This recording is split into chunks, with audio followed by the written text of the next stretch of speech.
Hey guys, long time no see. I'm back. I know I haven't uploaded a video in forever. I've been busy doing other stuff, but I am back making a video today, and hopefully I will be uploading more content in the near future. Today's video is going to be a little bit different. As you can see, I am not going to eat my meal in front of you today.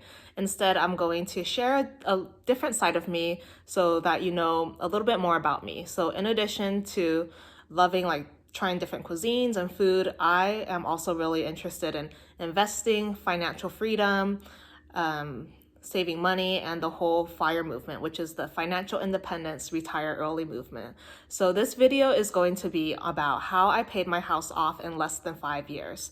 So I bought this house in 2016 and I made my last payment on November of 2020. So I've been debt free since 2020.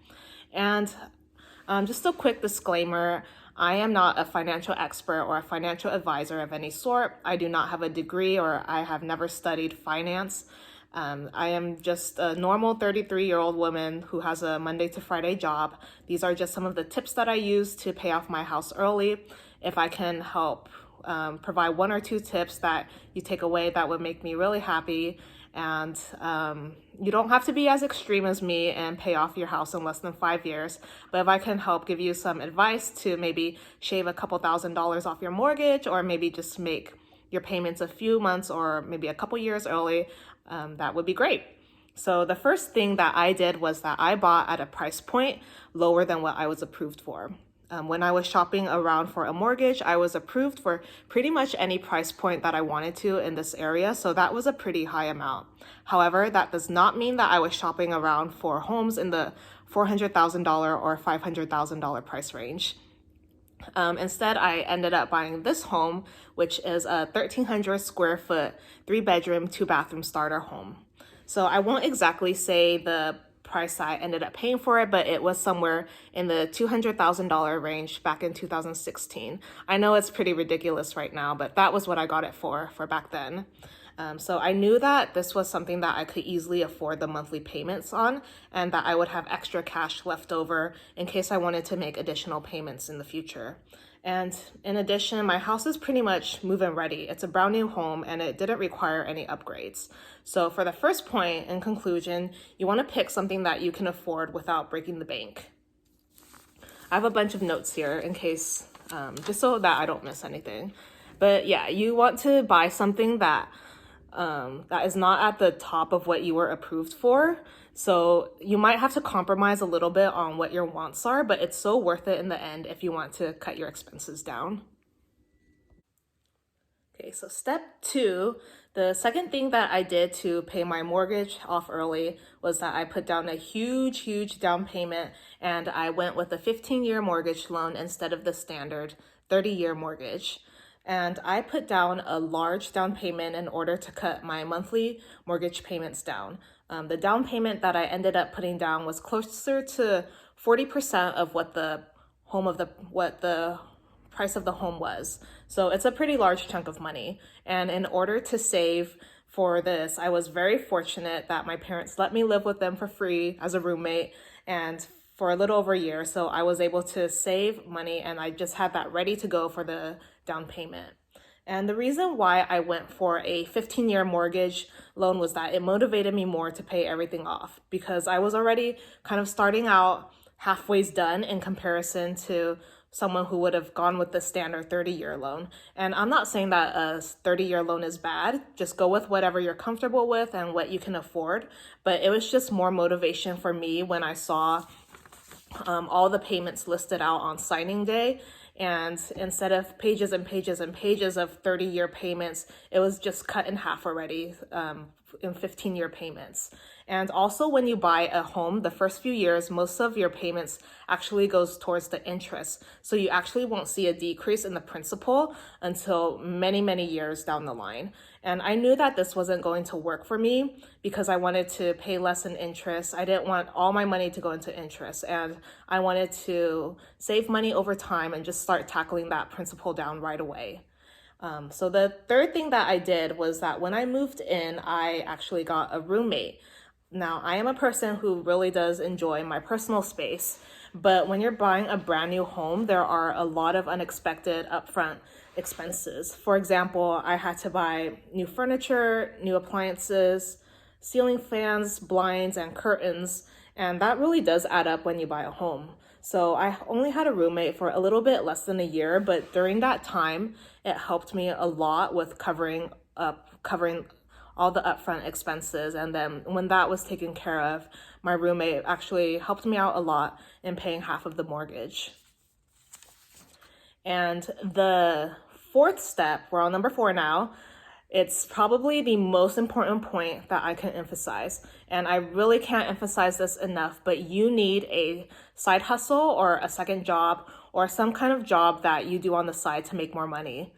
In reality, it's tough to hear this, but one job does not cut it if you really are serious about paying your house off early.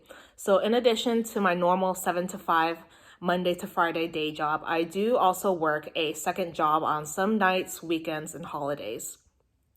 And any extra income that I got from my second job, and any leftover money that I had from my regular paycheck from my day job, I added that towards the principal. So each month I would make additional payments towards the principal only, just to keep getting that balance down.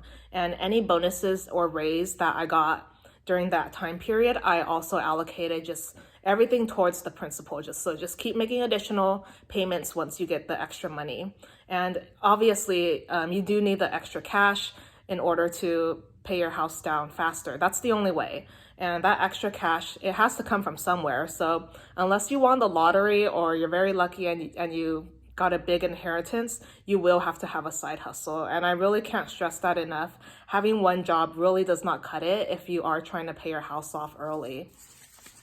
And I know it is a really, really huge sacrifice. I did have to postpone some trips, sacrifice a lot of my weekends, and I had to miss out some events that I wanted to join. But it was worth it for me in the end, just to work hard for the first couple years, just so I can spend my time relaxing later on. So it's up to you, but you don't have to be intense like me and work for 1 month straight without any days off, which is what I had to do sometimes. But if you are able to pick up like an extra side job here and there just to make a couple $100s, that helps out a lot too. I mean, every dollar counts in this case when you're trying to pay your house off early. And the last advice I can give you, number 5, it's a very obvious advice too, but you have to stick to a budget. You can't just be spending money frivolously here and there. I budgeted every aspect of my life, so that included my groceries, vacation, my disposable income, just everything. I was on a very strict budget.